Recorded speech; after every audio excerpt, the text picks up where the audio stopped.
Jose, do you want to respond to that? I think it has been a challenge in the 16 years that I've been working with management effectiveness. We've been talking about this in some of the countries where the assessments that we've been doing. And I haven't seen it happening directly, let alone with the categories. I think it's the agencies clearly see the integration and the need for it, but there's a disparity, at least in my part of the world, when the management plans occur, when the categories review happen, and also when the management effectiveness assessment take place. So there's a timing issue, and there's also, in all honesty, the need to accept that all these activities are very important for the agency. They have different weights. It depends on who's the champion. I have noticed that. If there's a strong champion of management effectiveness, then it will be well received in the agency. Otherwise, it will be just ticking commitments, perhaps with the PALPA, with the CBD, because they receive some funding, and not perceived and seen as a long-term commitment that you will do well to the areas and the agency overall. At least that's my opinion. Thanks, Jose. Eric, back, yeah. Yeah. So I have a question. It's the categories. Is it allowed or used?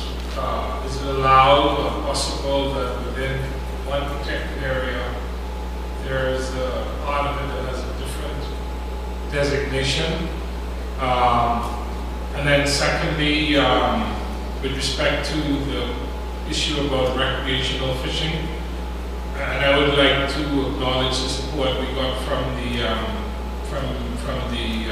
Great Barrier Reef Parks Authority for some work in the Caribbean on reefs and stuff. That was very useful, sharing those experiences. But I'd like to know, like this catch and release fishing, how is that considered or thought about? They're both for John, I think. Okay. Well, certainly the idea of can you have more than one category in a particular area? Absolutely. And as I said, many of the multiple-use large marine particular areas today are zoned. But what the guidelines say is that every one of those zones have to fit the same definition. So it has to be, legally set aside, so that all the definitions of a particular area have to apply then to the respective zones. Yes, the Great Barrier Reef, where I work, we recognise that we've got 117,000 square kilometres of Category 2, but the overall area, which is 345,000 square kilometres, is, if you have to put one category on Category 6. And again, when people talk about that being the less desirable end of the spectrum, we regard ourselves as one of the better known marine protected areas in the world. We talk about it as the jewel in the crown of World Heritage, and yet we acknowledge we're Category 6 overall. But as I said, we have Category 1A, Category 2, Category 4, and Category 6, all within the big area. The issue of the fishing is, as I said, an interesting one. And it came about from the days when people said, well, I'm doing recreational fishing in my national park in a small part of the river, and that's allowed. But that doesn't happen in marine. If they are recreational fishing, they're generally doing it throughout the area. We don't believe that catch and release is appropriate. There's plenty of examples where game fishers, for example, say we catch and release, but we can also point out the number of mortalities of those fish when they are released. They go away and they're much more susceptible to being subject to predation, etc. So the bottom line is we're saying no, catch and release is not appropriate. Many people have it in their area, but if they're going to have that type of thing, then it's not a Category 2. It doesn't say you can't have it, but not in a Category 2, it might be a Category 6. And again, I'll stress the Great Barrier Reef has about 1/3 of it is open to bottom trawl. It's still a protected area, still set aside under all the legal provisions, but it allows bottom trawling. It's Category 6 in those areas. Okay, I think everyone wants to come in on this. So Sue, then Roger, then Jose. Just a quick one about the different categories. In terrestrial areas, we have something called nested protected areas. So where Nigel and I live in Wales, in Snowdonia National Park, it's a large Category 5 protected area, but it has many different governance types within that park, and there are certain bits within that large Category 5 that are owned, say, by an NGO that are managed as Category 4. One of the problems previously with this world database on protected areas is that it didn't pick up those nested areas, so it counted everything. So many areas got counted twice, but the new database does actually, because it's all on polygons and things that I don't understand, but anyway, it picks those up now, which actually makes it far easier to correctly apply the categories, because you can pick out those different governance types and different management types within large protected areas. I just want to add a point that I think is crucial, and it was very important for me when we had the meeting in Almeria in Spain, and we discussed this for some time, and it's the whole issue of getting together a complete and equivalency of your categories in your country with the guidelines of IUCN. Global categories, if you want to call them that. I think that reflection hasn't been made in our countries, and sometimes the global categories are taken as such, and they are just framework, recommendations, guidelines, not necessarily a prescription. So by doing this reflection and this discussion in country with what we understand the categories are, it helps a lot to understand these new approaches and having different categories in one site. And other things. What I'm trying to say is, let's take the time to make this reflection and this discussion at home, and we will, I think, make better use of the guidelines. Just one other quick point. We've got many places where there are 5, 6, 7, 8 different types of protected status, and it's extremely confusing. What does that mean? So the approach we've taken so far in the UK, for example, is to look at it on a type-by-type basis. It's the only way we can get into the system. But what is actually crucial is, what's the management on the ground? What are the objectives? And we haven't actually got to that point yet. So we've not. I don't think we've resolved that issue, and we need to go through an iteration before we get there. I believe it has to be, how's that land managed, and which is the, if you like, the premier designation, which is the one that, of course, best meets the IUCN definition, and therefore what I tend to call the primacy of nature. Okay, thank you. I've got Boris next and Jim, I think. Okay. I'm Boris, the ground founder of Fishing Group. Sorry. Also, IUCN Southeastern Europe. I believe that we've done tremendous work. Of course, there are gaps, and it's an ongoing process. And there's a room for improvement, especially inside communities and the culture-nature interface.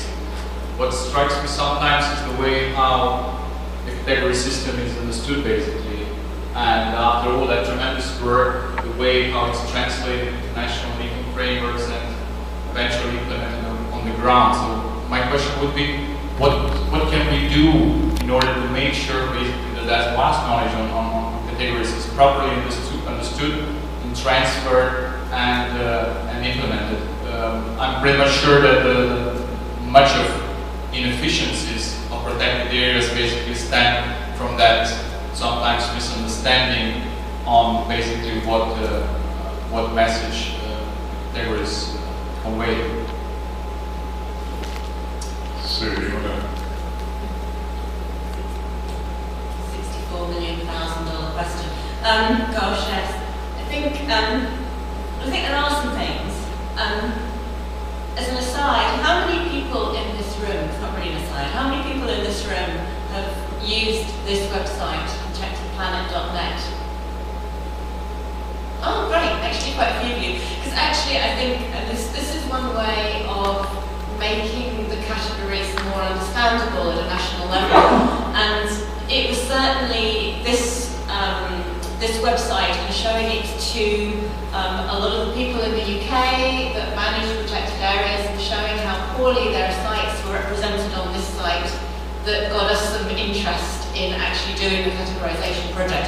It was actually a little bit more dramatic than that when we first started, because there was a problem with Ordnance Survey that does all our mapping in the UK, who didn't allow WCMC to put any of the protected area information up. So the UK was the only country in the world with no protected areas on protectedplanet.net. But now there are some, but that certainly was a way in. I think one of the other things that we need to do is to raise the level of importance within IUCN about understanding the categories. A lot of people here have mentioned the SSC and the red data lists and things. I mean, we need to give the categories that kind of elevation within IUCN, that these are a fundamental product, that are fundamental to an awful lot of work in protected areas. So I think those are two ways about building a constituency in country and building more of a constituency within IUCN. We've got the categories mentioned in the CPD, it's in the programme of work, so in theory it's also part of a commitment that countries have signed up to. The categories is not very sexy, I think would be a good way of putting it, and it's kind of fallen on the shoulders of a few people to really continue to kind of push the importance, and I think if that burden could be spread more around IUCN, that would help as well. Nigel might want to actually add a comment on that as well. Well, no, I think you made it. So we've got some fundamentally unsexy people working on it as well. Judy will come next, and I think we've got Peter over there. Hi, Jim Barber at Colorado State University. I have a question regarding high conservation value forests, and with this need to meet these targets by within just a few years, one very large area of the planet that is supposedly increasingly being managed in a sustainable fashion are the vast forestry concessions in countries in Africa and Asia and Latin America, which many times are not currently considered part of the country system. However, with the push to certification, with the push to try to comply with guidelines from the IFC and the high conservation value philosophy, one would think that those portions of that vast acreage that is set aside and not open to active forestry operations should become part of the global protected areas system, be counted as such, and not just as a set aside within forestry concession. Are you talking to the folks in the UK and elsewhere that are pushing the high conservation value forest approach, the stewardship councils, etc., to make sure that acreage is somehow incorporated within statistics, and also that categories are suitably assigned? Well, actually, I'm going to answer that one myself, because I'm on the High Conservation Value Forestry Steering Committee. High Conservation Value Forest was a designation set up by the Forest Stewardship Council to help identify areas of particular importance. The concept has also been broadened to include other biomes. Sue and I are working for the moment on a project to set standards for high conservation value grasslands, for example. And HCVF at the moment does not imply no management, it implies maintaining values. And there's an ongoing debate within WCPA about whether the extent to which we should pull those areas into the protected area network, or perhaps or whether we need some other form of designation. And the kind of change we made in 2008 was very much to tighten we tightened the definition of it. We, in effect, made the protected area estate smaller, but more precise. And I think we need some other form of designation, like other conserved areas, or some other word and some other designation for areas that clearly deliver conservation benefits but are not protected areas and won't be. So that's a personal opinion. There was a lot of lobbying from some of the provinces in Canada, for example, wanting to get forests in that were logged once every 100 years. And they said, okay, it looks a mess when it's been logged, but actually from a biodiversity point of view, it's not so bad. It's not aesthetically pleasing, but it's not destroying everything. and they wanted those to be Category 6 protected areas, and we resisted that because we felt that opened up a whole can of worms for what could happen in a protected area. So the feeling at the moment is we shouldn't be too inclusive because protected areas have a particular role, but at the same time we probably need some other form of designation. But that's still a live debate, very much so. I don't know if any of the panel, Jose wants to comment as well. Gracias, Jim, for asking this question. It's so timely. I was in an informal conversation yesterday with representatives from indigenous groups from Mesoamerica. We were having coffee, and they were telling me that they were particularly concerned and uncomfortable in the Congress since the opening ceremony, because I don't remember if that really happened. But it seems that somebody in one of the speeches at the opening ceremony said that we have declared X percentage of the territory of the planet as protected areas, and that we should go ahead and double it. Why were they concerned about this? Because in Latin America, they own perhaps 100% of the land that is left with forests, and they do not want those forests declared as protected areas because, as I said before, there are issues of rights still pending that need to be solved before any other similar activity takes place. So I wanted to point that out, also because yesterday there was a pavilion event of indigenous people managing forests, and the person making the presentation for the Petén in Guatemala stated that the land that they own with forests and that they manage, they do use timber and other products, is delivering better conservation outcomes than the protected areas declared nearby in the Petén. So they are aware of the value, but they want to stay away from protected areas. And it's a sensitive issue, and any protected area agency or manager who implicates or insinuates that there will be more protected areas declared will get in trouble with them, and we'll have probably some interesting demonstrations in front of the office. Thanks, Jose. We're going to have to call this to a... Actually, it sounds like they might be looking at something more like an indigenous community conserved area. In fact, there's a debate, but we have to bring this to a close. I've got Peter wanting to make one comment, and I'm going to close and we'll go into our working groups. Peter.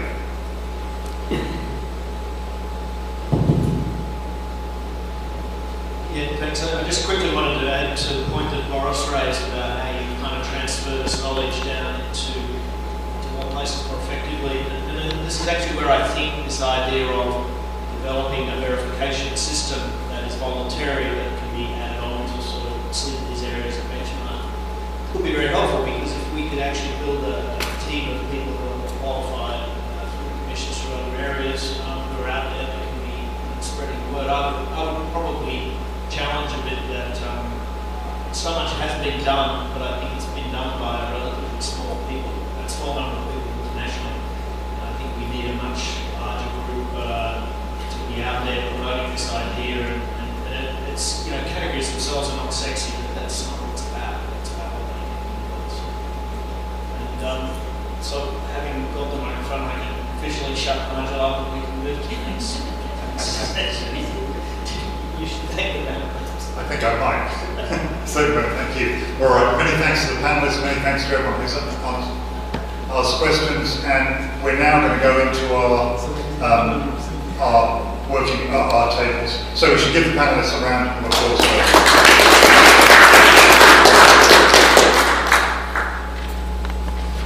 Maybe Sue sort of tapped me on the shoulder and said, can I organise the round tables?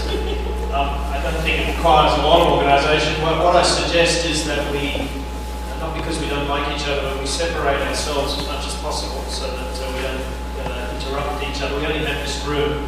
So I'm going to suggest that this table over here be used for, maybe this one because we're already here, for marine. That would be more sensible. So marine here, perhaps European table here. And probably the one right at the back is furthest away for the the general discussion or the assignment and other issues discussion. We do have about an hour, so what I think we'll do is we'll just at the half an hour mark say, okay, anyone who wants to rotate, sit with another group, can do that. So pretty simple, and this is your opportunity to continue the debate, discussion, and be a little bit more specific to the issues that are at each table.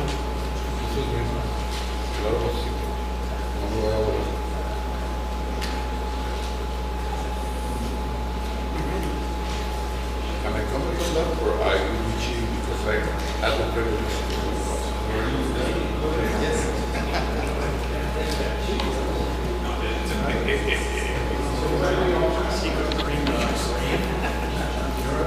Classified. Yeah.